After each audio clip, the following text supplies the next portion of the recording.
It's the Locked On Podcast Network, your team every day.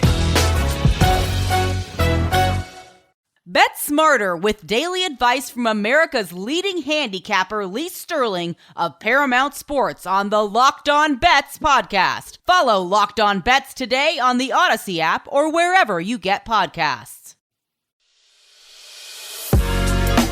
You are Locked On Razorbacks, your daily podcast on the Arkansas Razorbacks, part of the Locked On Podcast Network, your team every day. And welcome into the Locked On Razorbacks podcast. I am your host, John Neighbors. I am also the host of Out of Bounds. You can catch every afternoon on 1037 The Buzz and 1037thebuzz.com. We have a fun-filled podcast for you today, and it's all brought to you in part by Blue Chew. And they're making waves and bringing more confidence to the bedroom. Blue Chew is a unique online service that delivers the same active ingredients as Viagra and Cialis, but in chewable form and at a fraction of the cost. Blue Chew tablets combine all forms of ED and help men gain extra confidence when it's time to perform. Blue Chew's medical license providers work with you to find the right ingredient and strength for your prescription. So if you feel like you could benefit from extra confidence when in the bedroom and when it's time to perform, visit bluechew.com for more details and important safety information. And we've also got a special deal for our listeners. Try Blue Chew free at bluechew.com using promo code Locked On at checkout. Just pay $5 shipping. That's right. It's bluechew.com. Use promo code Locked On to receive your first month free. And we thank Blue Chew for sponsoring this podcast. Now, we know that Arkansas is in the Sweet 16 and how is very exciting, and the energy is about as high as you could possibly have it when it comes to Razorback athletics, especially dealing with the basketball team. And we're going to talk more about that as we welcome in a very special guest here on the podcast. It's Hayden Balgavy, who covers all Razorbacks, pretty much all sports for THV 11 down here in Little Rock, and also a partner of the podcast. We appreciate him posting up this podcast on the THV 11 website. So Hayden, appreciate you joining us, man. How you doing? I'm doing great, man. Good to be here, partner. It's great to be partners. How about it, man? It's good stuff. I know it's great because it's perfect time, because normally, around this time of year, not to say that baseball isn't exciting, because it is, but with spring practice going on, that's usually what people like to talk about during springtime. Baseball's kind of there, but it's just nice to actually have basketball being relevant in late March. They haven't been relevant in late March in quite some time. So it makes not only the podcast, but I'm sure it makes y'all's job at THV and all the things you guys do a lot more fun, and gives you a lot more content to cover too. Oh my God, man. Without question. There's been times, especially in the past, there was that one random year where DVH and the Diamond Hawks had a terrible year. Was it 16? I think, where they didn't go to the postseason and it was just dead. Yep. And especially a year ago now, man, I'm watching paint dry with my wife as we're redoing our house. There's nothing on. There's nothing to talk about. It sucks. It's awful. And now, man, it's an overflow. What did Nolan Richardson say when he got inducted in the Hall? My cup runneth over. Let me tell you, brother. It's so great to have all this content, talk about the basketball team every day. Diamond Hogs are playing Memphis right now. It's a beautiful thing, and I'm not taking it for granted, man. It is so nice to have all this stuff to talk about, tweet about, be involved in. It is a beautiful time to be in local television. Yeah, and with the Razorback basketball team making it back to the Sweet 16 for the first time since 1996, it's almost like in rare form that we see people, because I've always thought that, in football, and I look at it from this millennium, but in football, you had Arkansas go to the SEC title game twice. You had them go to a BCS bowl game in the Sugar Bowl. You had them play in the Cotton Bowl. In baseball, College World Series, it just seems like it happens every other year pretty much for Razorback baseball. But now with basketball, this is the first time this millennium where you've actually had legitimate excitement about what's happened on the court. Because I think, like, we had some callers on my show today talk about how this is the most excited that they've been since probably the national championship team. And I think the reason that is because people were excited when Mike Anderson got hired. Like, people were excited when Arkansas got into the tournament as a 5 seed. Like, they were excited, but they were just excited about the hope that was in it and the hope that could be something great. Now there's not just hope, it's real. It's actually here. It's actually arrived. And Razorback fans are actually seeing it unfold before their eyes instead of just constantly hoping that it happens at some point. I got to tell you, man, it's so interesting too. Is you're from here, I'm from here, and seeing people, getting coffee, getting food. There's just an extra pep in everyone's step too. And Saturday night, I know you're in Indianapolis, back here in Little Rock. I was out with a buddy of mine, and this is a true story too. He's my best friend in the world. I love him to death, and I was fortunate enough where we could watch the game together. And unfortunately, man, he lost his dad this year, and his dad was the biggest Razorback fan in the world. It was hard to watch games sometimes, but they were kind of talking about he passed away in a car accident back in October. But before the season, when all the recruits, the freshmen got in, and not to bring everything down, but we just had a long conversation Saturday night. He said, man, he goes, that win Saturday night over Texas Tech meant so much to so many people. And it felt like, no, it's not 94. They didn't win a national title, but that year, and just being surrounded by, everybody you talk to and you're around and you talk to them, it is just that win Saturday night felt like a game changing, a program defining, something different. Like it just felt completely different. And it felt unbelievable to sort of be a part of it. And it meant a lot to a lot of people. And even me too. I try to separate the fandom from being a quote unquote reporter anchor, but man, a lot of people in my family and friends got choked up Saturday night. That thing, when that layup didn't go in and they stormed the court and Musselman, just to see that, I mean, you could just feel it, and it meant a lot to a lot of people. Yeah, the emotion of it, I think, was being had by almost everybody. And you mentioned you can go ahead and try to separate the fandom and the media. I don't at all. Try. Yeah, I know you do, and I respect that. But I gave up on that a long time ago. I'm like, I can't do this. But yeah, like when being in there in Indianapolis and seeing how it all went down in the way that it went down, I even got like emotional just at the end of it because we have seen so many tries and so many promises and so many aspects where it's people said, okay, this will be the year, maybe this will be the time, but this was entering into, I think it was also the fact that entering into the tournament, the expectation was there. They were a 3 seed. They were the highest seed they've been since the mid 90s. And the fact is that you had a team that seemed like at getting to the Sweet 16 was not out of the realm of possibility. Like even that Bobby Portis, Michael Falls year when Arkansas won in round 1, they still had to face North Carolina the next round. Right. And I believe, if I'm not mistaken, North Carolina was a 4 seed and Arkansas was a 5 seed. Mm-hmm. So like you kind of felt, okay, even then you're probably not going to win that one. But the expectation was getting to the Sweet 16 because of the matchup. And the fact that you had the expectation, you went into the tournament with that expectation, and now you actually got what you expected. That's different for Arkansas fans because it normally doesn't go that way for them. Oh, my God. Yeah, it ends up being something like, oh, we got these high expectations. We can't wait till the Hogs are going to hog and screw it all up for all of us. But this time, it did not happen that way. I don't know how many flashbacks you had, but the first half of the Cornell game last week, I'm having instant flashbacks to being in junior high school in Cabot and that Bucknell game. And I'm going, why do I even do this? And I was 14 years old at the time. And I'm thinking, why do I even root for this team? Why do I even keep up with it? Because you care and you get those expectations. You're thinking, okay, this is the year. And again, you said it too. You talk about high expectations and not being able to meet them. They dropped that game against Bucknell. That was 2005? 2006, I think. Yeah, 2006. And then again, you talk about that Bobby Portis team. And then especially just a few years ago with Dusty and those guys, and they're 3 minutes away from knocking off North Carolina. And you almost don't let your mind go there. And then at that 3 minute mark, I let my mind go there. And I'm like, they're going to win. They're going to beat North Carolina. They're taking on the 1 seed. And of course, it doesn't end up happening. But you felt that Saturday. You felt all those years of history. And I put this on Facebook, and I got a lot of responses from good buddies. And, 94, dude, they won that title. I was 3 years old. I don't remember any of that. I don't have any knowledge, any recollection of being and enjoying that success. Like Saturday night was for us. That was for our generation. That was for, I've got 2 brothers younger than me. That was for them. They don't remember anything along the lines of huge success and going to the Sweet 16. So that was just such a special moment.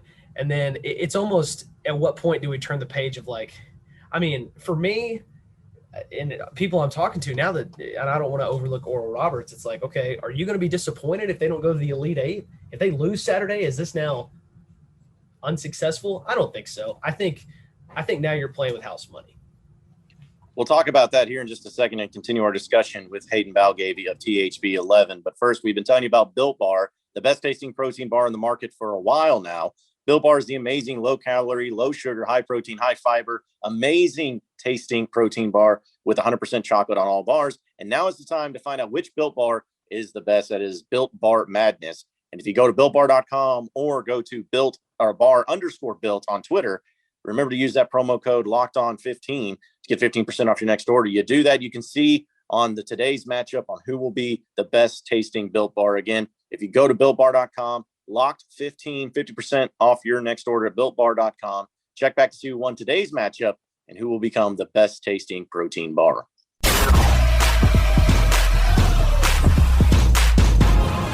You are Locked On Razorbacks, your daily Arkansas Razorbacks podcast. So, Hayden, the fact is that now we look towards Oral Roberts, the Sweet 16 matchup, and this is a very unusual setup, not only for Arkansas, but just for any team, where not only are they facing a 15 seed in the Sweet 16, but they're facing a 15 seed that they already faced in the regular season and won. And that doesn't happen very often. And you mentioned something about the expectation. I've kind of gotten to the point now, because of the ever evolving and ever changing expectation, I felt like Arkansas getting to the Sweet 16 this year would be satisfying, which it is. But now that they're facing Oral Roberts in the Sweet 16 matchup, it's become, if they don't make it to the Elite Eight, I'm going to be a little disappointed, because you should be able to beat this team. You're a better basketball team, but we know it's a tournament, anything can happen. But I just feel like I will be disappointed if this team does not make the Elite Eight because of Oral Roberts being their Sweet 16 matchup.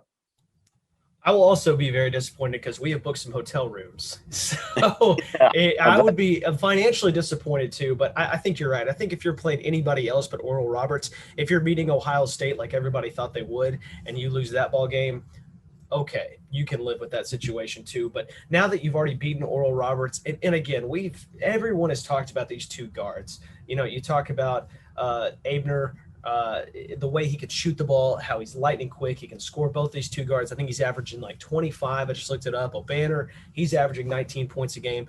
Now, these dudes could go off. Do I think they'll go off? No. Because I've tried to rewatch these games on YouTube and do this and do that. Like, if Arkansas wins, you're right. I personally would be disappointed. I think the fans would be disappointed. I think they'll be grateful for the win over Texas Tech. But now, I think the win has been enjoyed since Saturday night. Now it's really transitioning to ORU. And when you're a double-digit favorite to go to the Elite Eight, I think Vegas had him at an 11-point favorite last check. And with Musselman, the preparation, it's not like – I think Florida got a little surprised, because you don't have any preparation. They didn't do a lot of prep for Oral Roberts. I think they got a little shell-shocked that 48-hour turnover you have in between ball games. Eric Musselman has had almost a full calendar week to get ready for this ball game. I just cannot see this team being unprepared or not ready for what Oral Roberts can bring to the table. I just cannot see that. For me, it would be shocking. I guess not overly shocking. They've beaten Ohio State, who had a terrible ball game, and then Florida, who, let's be honest, Florida really wasn't that good all year long. So I would be very, very shocked if they did not win that ball game Saturday night. Yeah, I would be too. I honestly would. And it's just because, again, the reasons you mentioned and the coaching regard, it's funny because of this whole Todd Furman thing, talking about, Chris Beard, he'd be licking his chops looking at Eric Musselman. And, I would nothing against, Oral Roberts or anything like that, but it just feels like Eric Musselman, without a doubt, has the coaching advantage in this. And you could even make the argument he had the coaching advantage against Chris Beard, but still, you just have somebody with Muss that you know that he's going to be prepared. You know that he's going to have his team ready, and you know that he's going to try to exploit things from Oral Roberts and, in ways that maybe Mike White couldn't at Florida when they played Oral Roberts. So that I have a lot of confidence in it. And that's the thing that makes this ride so much fun, is because if I would have told you that the Sweet 16, you'd make it to the Sweet 16, and in that Sweet 16 game, you'd play Oral Roberts, everybody would just be like, oh yeah, sign us up for that. I mean, you could not have a better situation in a Sweet 16 game than what Arkansas has right now. Because if you think about all these other teams in the Sweet 16 right now, especially higher seeds, a lot of them are facing off against opponents that are just as good as them, if not in some cases better. Arkansas is facing a 15 seed. I mean, you could not have put it together any better than that. And this is why I feel like Arkansas is just going to take care of business in a major way, is because they played them. They know how good they are. They know that they were down by 10 at halftime to this team. Like, they know all those things, and they're not going to let this slip by, especially in the fact that Jalen Williams didn't even play in that game the first time they played. Devo Davis was playing like 9 minutes in that game. So I looked at that. It's funny you mentioned that, because I was looking at Devo, and I think he played 7, 8, 9 minutes, and he had one shot attempt, and that was it. I mean, and that was it. It's a completely different team. Oral Roberts too, for that matter, but that's a huge point. Yeah, and especially the fact that, like, you know, the way that they have contributed, especially against Texas Tech, like Jalen Williams didn't score a lot, but his rebounding and his efficiency defensively and all that, like, it was so much needed. So, like, now I look at this as, okay, both teams are playing better than what they were. Of course, that's true. And there's no doubt that Oral Roberts deserves to be in the position they're in, because they beat Ohio State and Florida. They deserve that. But to me, Arkansas is playing and as good as anybody in the country, because in the past 2.5 months, they've lost 2 games. And one of them being against Oklahoma State on the road, where they only lost by 4 points, and play here or there, it makes the difference. And the other one was to LSU, when you didn't have Jalen Williams in the SEC tournament. Like, those are the only games you have lost. And so I can't imagine that they're going to lose to Oklahoma State because of Cade Cunningham and barely on the road, lose to LSU because they don't have one of their better players inside, and then they're going to lose to Oral Roberts when they have full health, when they have full depth, when they have no star player. I mean, nothing against Adams, but he's not a Cade Cunningham. He's not an NBA lottery pick. So I just have a hard time believing that Arkansas is going to lose based solely on those facts. I mean, if I was at Oaklawn Park on Saturday night, I would feel comfortable putting a little, let's just say a little wager down on the Hogs. Like, it's tough, because I don't want to buy in. I don't want to say Arkansas is going to roll in this ball game. I don't, but like, it's not just a gut feeling. I'm looking at the statistics and I'm going, everything in my fiber is telling me that Arkansas is going to win this ball game by 20 to 25 points. It's just the momentum. It's the way they're playing. And I almost don't even want to put that out there. I don't want to be the guy from Channel 11 who jinxed this team and had them lose in the Sweet 16 to Oral Roberts. But you're right. And I'm sorry. For me, and the biggest thing too, I'm going to go back to this. The biggest thing is that Eric Musselman has a week to get ready for this team. And that is the biggest thing for me. There is no way, shape, or form this team is not going to be prepared for this ball game. And I think that's just going to be the deciding factor. Oral Roberts could jump out, but that's the best part about that Colgate game. They were getting rocked by Colgate the first 10 to 12 minutes of that ball game, down 14 points. All he's got to do is say, well, you did it a week ago. And everyone was talking about Colgate being this 3-point shooting team. They had more 3-point shooters than Oral Roberts does. So you've already taken your best punch from a 14 seed. You survived that epic battle against Texas Tech. I mean, I like their chances Saturday night. We'll continue our discussion with Hayden Valgavy of THB11 here in just a second. But BetOnline, the fastest and easiest way to bet on all your sports action. It's the way to do it at betonline.ag. We got college basketball in the thick of things when it comes to March Madness and the NCAA tournament. And at BetOnline, you get real-time updated odds and props on almost anything that you can imagine. BetOnline also has you covered for all the news, scores, and odds, and is the best place to place your bets, and it is free to sign up. So head to the website or use your mobile device to sign up today and receive 50% welcome bonus on your first deposit using promo code Locked On. That's 50% off your welcome bonus on your first deposit using promo code Locked On at betonline.ag, your online sportsbook experts.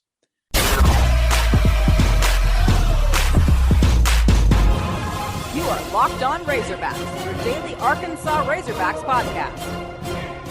All right, Hayden, something that you discussed that I also thought was funny is how this team gets down double digits in every game, it seems like, and comes back. They did it against Colgate. They did it against Texas Tech.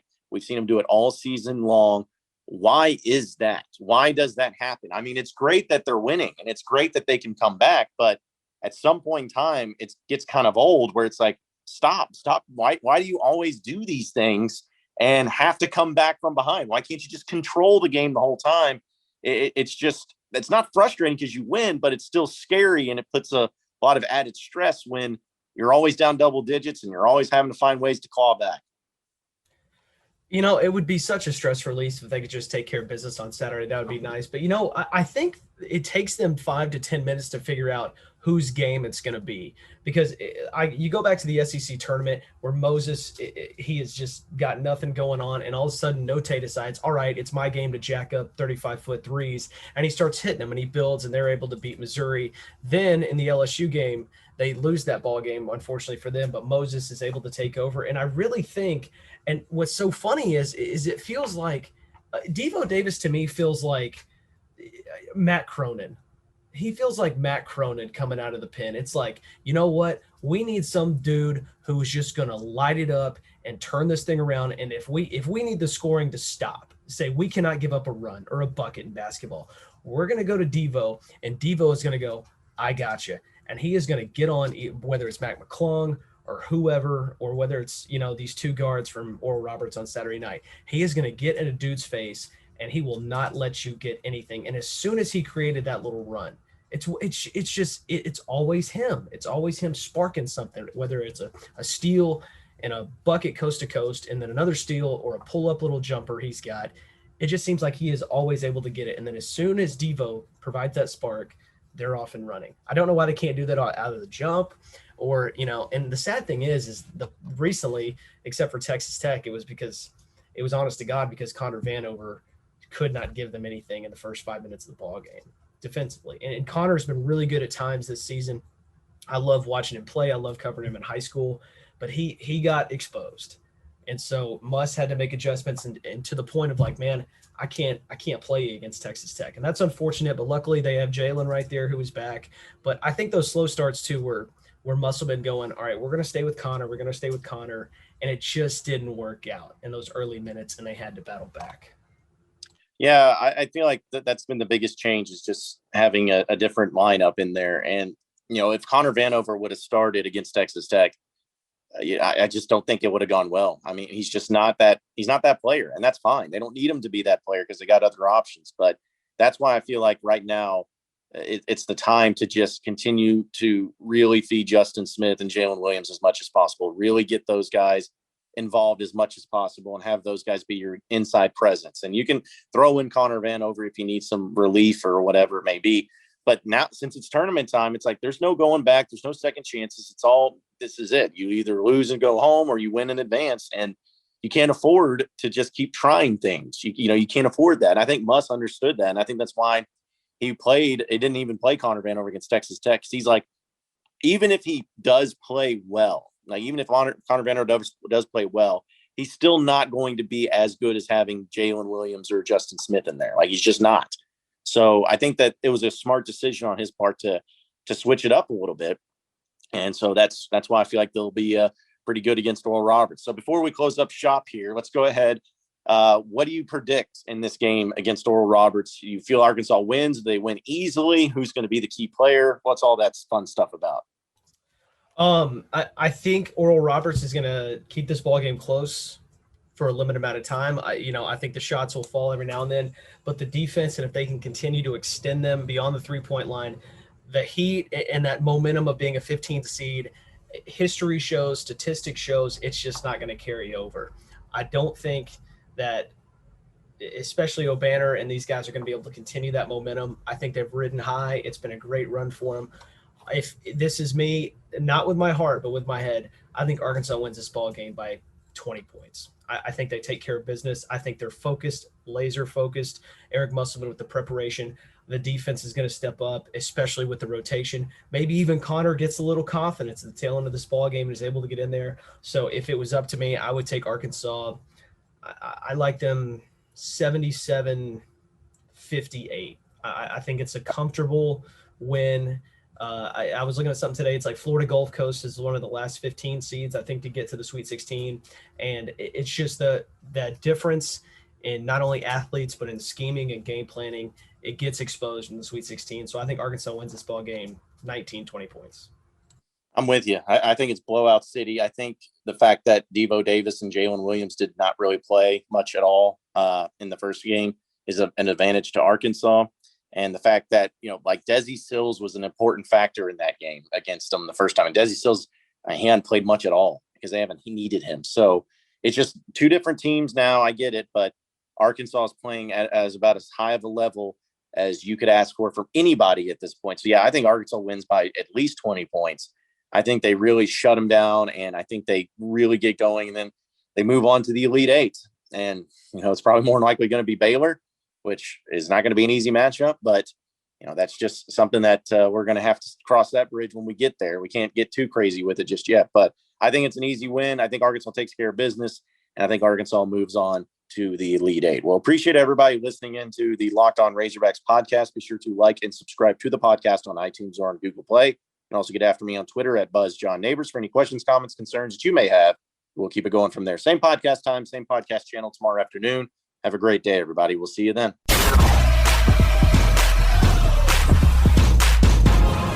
You are Locked On Razorbacks, your daily Arkansas Razorbacks podcast.